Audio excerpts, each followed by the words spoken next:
This crime scene was never protected. Evidence was destroyed.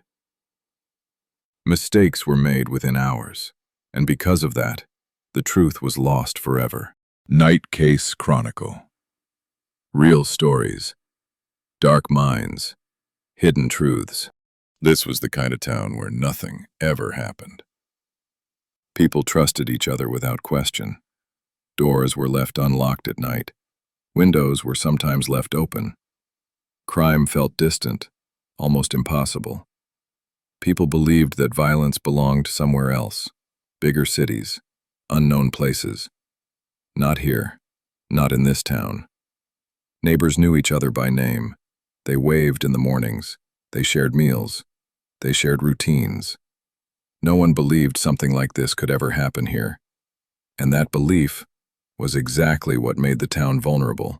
The house did not stand out in any way. It looked ordinary, familiar. It was the kind of house people passed every day without ever really seeing it. Inside, life felt predictable, comfortable, structured by routine. Nothing about the house suggested danger. Nothing suggested violence. Nothing suggested fear. Until it became the center of everything. Until it became the place where all certainty disappeared. That night felt normal in every possible way. There were no arguments, no raised voices, no signs of tension. Lights were turned off, doors were closed. The house went quiet. Everyone inside believed the next day would come just like any other. They believed sleep was safe. They believed the night would pass. None of them knew this was the last normal moment they would ever experience. Sometime during the night, everything changed.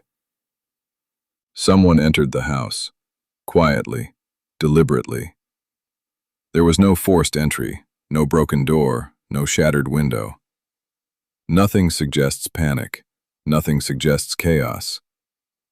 What happened inside unfolded slowly, in near total silence, and by the time the night ended, nothing would ever be the same again. The next morning, something felt wrong. The house was too quiet, unnaturally quiet. When the truth was finally discovered, shock spread instantly. Fear replaced disbelief. Confusion replaced logic.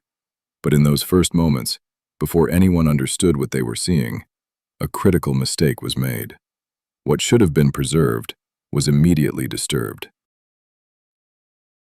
The crime scene was never secured. Neighbors entered the house. Friends walked through rooms. Officials moved freely. Footprints were lost. Objects were touched. Evidence was moved. Details that could never be replaced disappeared within hours. Before investigators could begin, the truth had already started to vanish. From the very beginning, the investigation struggled. Leads were weak, timelines were unclear, witness accounts conflicted. Every mistake made the truth harder to reach. Pressure grew, decisions were rushed, and slowly, almost unnoticed, the case began to collapse. Several suspects were questioned. None were proven guilty. None could be conclusively tied to the crime. Stories changed. Alibis shifted. Evidence failed. Each new theory created more confusion than clarity. The truth remained just out of reach. As time passed, public attention faded. Life continued. The town moved forward, but the truth stayed frozen, waiting, unanswered, unresolved. And with every passing year, the silence grew heavier. The greatest damage was not only the crime itself. It was the failure to protect the truth. Once evidence is lost, justice becomes impossible. No investigation can recover what was destroyed in those first critical hours. The killer was never identified, never arrested, never stopped, never removed from the world.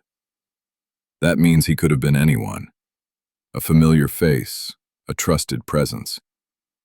And that is the real horror. Some crimes are solved. Others are buried under mistakes.